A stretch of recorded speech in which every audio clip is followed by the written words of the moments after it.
How'd it feel to get a big-time blowout win for kind of the first time in a while? It was good. We started a little slower than we wanted to, but I mean, a win in the Coliseum is always a fun time, and we felt like it was a great team win. Lincoln was talking about emphasizing just how big of an opportunity you guys have right here. How would you just describe the mindset for the team coming into such a big opportunity? Yeah, I think we're just taking it one game at a time, 1 week at a time. I think that's something that we've done really well after the loss, and that's kind of how we're taking it this week. It's a great opportunity going against a great team, and we're really looking forward to it. What are the advantages of having back-to-back home games? You don't got to travel, which is nice, so you get to get more consistent sleep. You get to play in the best stadium in the world two weeks in a row and in front of an awesome fan base, so we're looking forward to that, and yeah.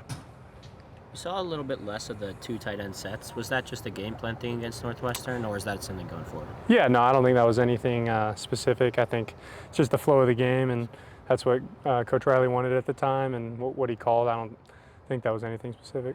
Jaden's had a little bit more turnovers in the second half of the season. How have you seen him just react to those? I know that was something you wanted. The same way that he did in the first half of the season. He always responds the same way, which is super positively, and no matter what we do on a series, we're all behind him. He's a great leader, and we're going to continue to go behind him.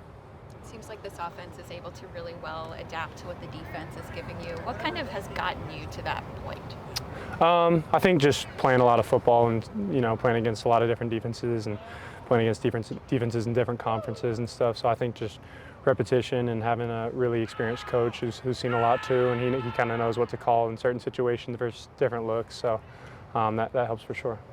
Having to prepare on the blocking and receiving side, what has kind of been the biggest thing you've noticed with Iowa? Yeah, I mean, very tough team. Their defense has kind of had a huge reputation for a lot of years, so we know that. We know we have to bring our A game, and they're very physical. They're always in the right place at the right time, so it's going to be a challenge for sure, but we're looking forward to it. I know, preparation and execution are two different things, but is Iowa a little bit easier to prepare for, knowing that they're so traditional in what they do? I wouldn't say so. I mean, they're a great defense, and we know what they've done. So we definitely have to be ready on Saturday. The ground game's kind of evolved a little bit, over the years, and through injuries, they've kind of maintained a solid performance throughout. How have you kind of seen the elevation? Is it personnel? Is it kind of you guys? Yeah, I mean, we knew who we had in the running back room.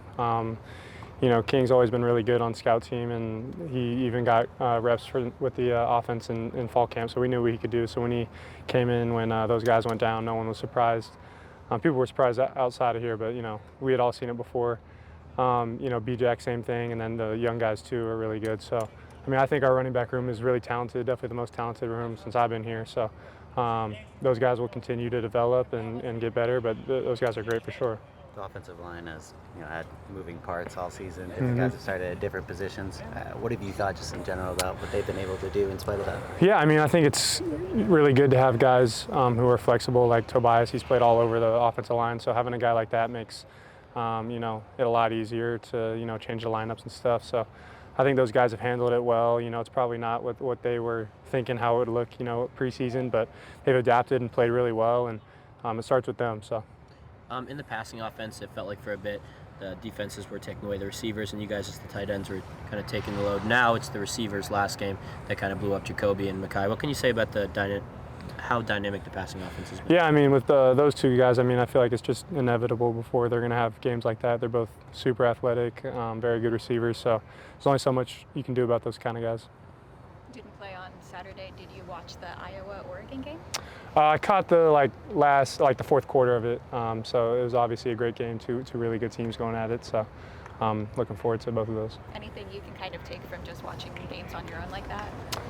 No, I mean, I'm kind of just trying to watch for the fun of it, and it's a little tougher now knowing I'm going to play those guys, so I try to at least have fun while I'm watching it. Know I'm going to be watching a bunch of film on them this week, so I tried to find some fun in it. Let's do one more.